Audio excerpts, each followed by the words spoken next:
Para onde devemos olhar quando temos diante de nós o desafio de compreendermos um fenômeno, um evento, uma realidade específica inscrita nessa história da colonização portuguesa da América?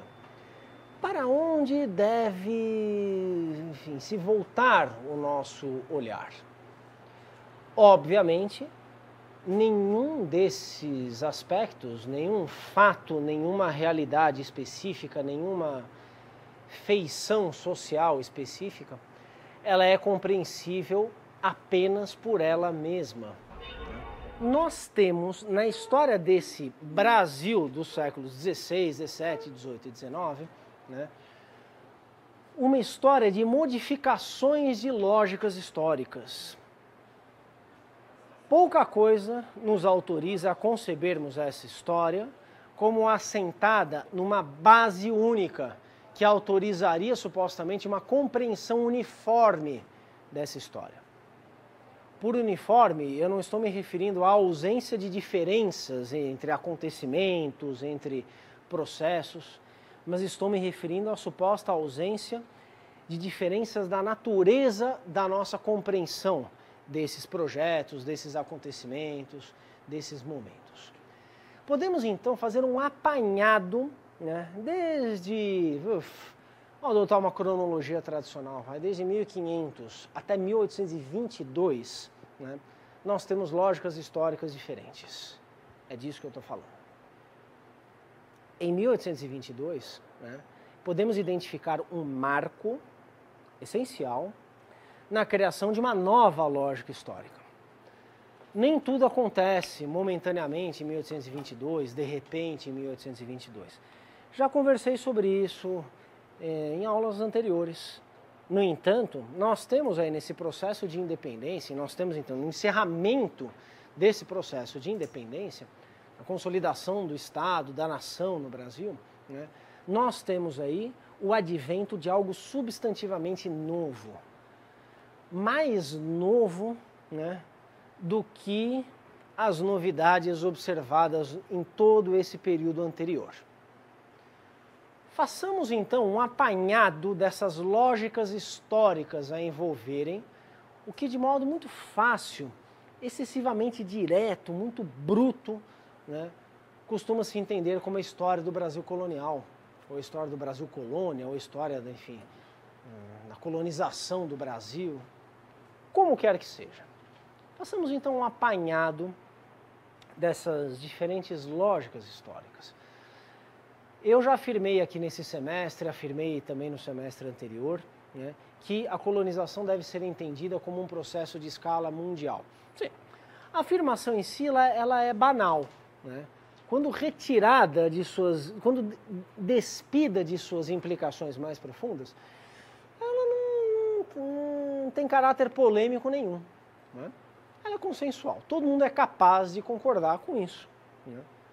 O desafio, no entanto, é praticar isso na nossa observação.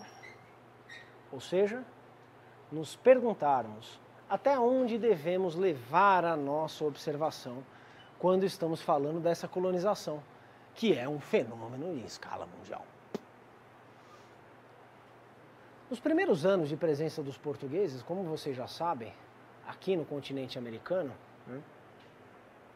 não há uma prioridade dada ao potencial empreendedor dessa terra, justamente porque o foco está em outros lugares.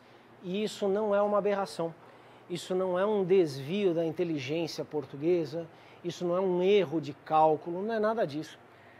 Só que como nós olhamos para a história do Brasil a partir do Brasil, como se o Brasil fosse sempre o centro dessa história, nós estranhamos que no final do século XV, no começo do século XVI, essa expansão europeia que envolve a expansão portuguesa, uma expansão material, uma expansão cultural, uma expansão humana, essa expansão tivesse outros espaços prioritários. Por que deveria então priorizar desde o início a América? Não.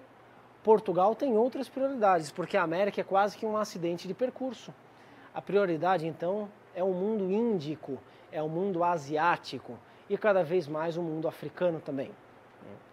A atribuição, então, de uma centralidade nesse desenvolvimento da expansão portuguesa à América, né, já implica uma outra lógica histórica, uma outra unidade de análise. É só a partir da segunda metade do século XVI que isso se concretiza. As capitanias hereditárias são o primeiro ensaio de colonização.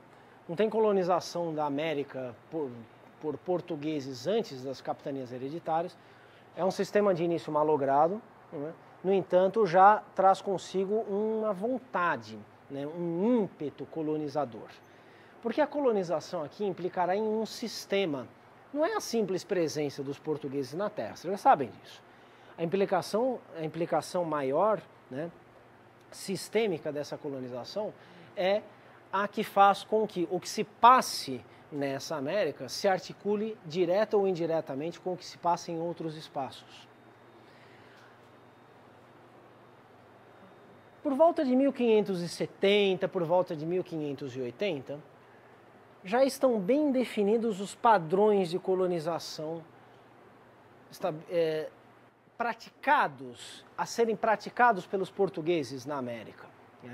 É o deslanche da monocultura canavieira, do açúcar, é o deslanche do tráfico de escravos, é o deslanche de uma sociedade assentada na presença da escravidão. Com um aparato político, obviamente, advindo de Portugal. As formas políticas, elas são portuguesas. A matriz das formas sociais também é portuguesa. Só que, obviamente, essa matriz não tem nenhum motivo para se manter pura, né? Ela se adapta desde o início com outros elementos que, se não são completamente estranhos, né, à matriz societária europeia, são certamente de ênfase muito distinta. Não dá para comparar, então, em nenhum momento da história dessa escravidão negra nas Américas, né, a presença dos escravos de origem africana em Portugal com a presença desses escravos na América. Na América, eles sempre foram muito mais importantes, muito mais numerosos, tão numerosos a ponto de introduzirem naquela matriz societária europeia uma estrutura básica que nós podemos chamar de escravismo, uma forma social decorrente da escravidão. Nós estamos falando então aí, né, de uma fase observada por volta de 1570, 1580 e que seguirá adiante. Aí é uma outra lógica histórica, né? Ela não é completamente distinta dessa lógica do expansionismo europeu, que é uma expansão, repito, material, é uma expansão cultural ao mesmo tempo, né? Que alguns chamam então de formação do sistema capitalista, outros, de modo mais circunspecto, se referem a isso como mercantilismo, outros como capitalismo comercial. São, enfim, polêmicas historiográficas interessantes, enfim, tiveram seu momento, ainda guardam uma certa vitalidade, na minha opinião, né? E todas elas a indicarem, então, uma expansão da espacialidade dessa lógica histórica. Cada vez mais torna-se inconveniente para nós, observadores dessa história, confinarmos a nossa observação a pequenos espaços, a pequenos fenômenos. No entanto, percebendo isso, que começa a se tornar então a história da colonização portuguesa da América, né, numa escala mundial, nós não podemos, obviamente, ignorar fenômenos, processos, eventos, realidades históricas, né, que são específicas, ou seja, que não encontram paralelo em outros espaços. No entanto, a diferença entre essas especificidades é explicada justamente pelo fato de serem diferentes. Qualifico melhor essa afirmação. Uma concepção sistêmica da história implica que determinadas coisas são diferentes justamente por estarem articuladas entre si. Não pressupõe a existência de coisas idênticas ou sequer semelhantes num mesmo espaço. Esse espaço, que não é um espaço territorial, mas é um espaço lógico, é um espaço, nossa forma de pensamento, né? Essas diferenças, elas são decorrência de funções específicas desempenhadas numa mesma unidade. Isso nós podemos definir como sendo um sistema, isto é, uma articulação entre assimetrias, uma articulação entre elementos diferentes que são diferentes justamente por estarem articulados uns aos outros. A história da colonização, então, como uma história em escala mundial, né, ela pressupõe uma concepção sistêmica dessa história. O que então as lavouras de cana-de-açúcar de Pernambuco no final do século XVI tem a ver com as formas econômicas de São Tomé e Príncipe, tem a ver com as sociedades com as quais os europeus tratam na Índia? Sim, são coisas diferentes, são coisas completamente diferentes. Só que justamente por estarem articuladas é que a diferença entre elas cobra um sentido. O que nós estamos chamando aqui de diferenças, de especificidades, então, são traduções da articulação entre essas coisas. Não é necessariamente uma articulação direta. Essa articulação ela pode ser indireta, ela pode ser muito matizada, em geral é assim. Só que se não for uma concepção sistêmica da história, será uma concepção da unicidade da realidade levada ao seu extremo. Porque cada realidade ela é única, ela é específica, ela não se repete. No entanto, o sentido dessa unicidade está no fato de que algo das diferentes realidades se repete, a sua articulação. Isso é muito fácil de praticar no mundo de hoje, né? Façamos uma história do século XXI sem que essa história seja uma história da globalização. Difícil, hein? Não recomendo. Tomem qualquer fenômeno aí observável, enfim, nas notícias de hoje, no telejornal, né, nos jornais impressos, enfim, nos sites de notícia. Peguem qualquer coisa aí que esteja acontecendo no mundo, né? Façam um exercício então de relação entre esse acontecimento e outras coisas existentes no mundo de hoje, né? Sim, não dá para relacionar tudo com tudo, né? Então não dá para a gente dizer que, sim, o resultado do Campeonato Brasileiro, enfim, de ontem, se relaciona diretamente com a sucessão do Partido Comunista da China. Não. Uma análise desse tipo seria absolutamente desastrosa, né? No entanto, se nós quisermos analisar certos fenômenos ligados à história do futebol dos dias de hoje, por exemplo, esse futebol dito profissional, né, altamente rentável, né, inserido num mercado de consumo de dimensões mundiais, né, os interesses econômicos, políticos envolvidos no futebol, né, talvez isso diga respeito a algo, né, que a sucessão do Partido Comunista Chinês também diz respeito. Porque, afinal de contas, por que a gente pode ler sobre a sucessão do Partido Comunista Chinês? Porque a China é a segunda economia do mundo, não é isso? Né? É o grande país emergente, na expressão de alguns. Enfim, é uma tremenda economia mundial. No entanto, nós podemos enxergar por detrás desses acontecimentos alguns fenômenos comuns. Ah, mas é porque hoje nós vivemos na era da globalização. Aí eu perguntaria, tá, mas quando que isso começou então? Né? Eu responderia, isso começou com as grandes navegações. Isso começou com essa expansão material e cultural da Europa, né? Principalmente no final do século XV. A tal da descoberta da América, que eu já posso usar a palavra porque vocês já estão precavidos em relação ao eurocentrismo contido nessa expressão, é descoberta do ponto de vista da Europa e não da América, obviamente. Ok, a descoberta da América, né, é um dos grandes momentos de aproximação entre áreas do globo que até então não tinham nenhuma aproximação. Ou enfim, praticamente nenhuma aproximação. Qual que é a relação, então, de nativos da América do século X com o que se passava, enfim, na África na mesma época? Não tinha nenhum contato entre essas regiões. O Brodel chamaria essas regiões isoladas, autossuficientes durante muito tempo, de economias mundo. Não porque sejam apenas espaços econômicos, mas porque são sistemas, né, de escala mundial, não correspondentes ao conjunto do planeta Terra, a totalidade do planeta Terra, mas são mundos em si. Uma economia mundo começou a se expandir, de modo a envolver outras economias mundo. Porque foi a economia mundo europeia que quis se expandir, né?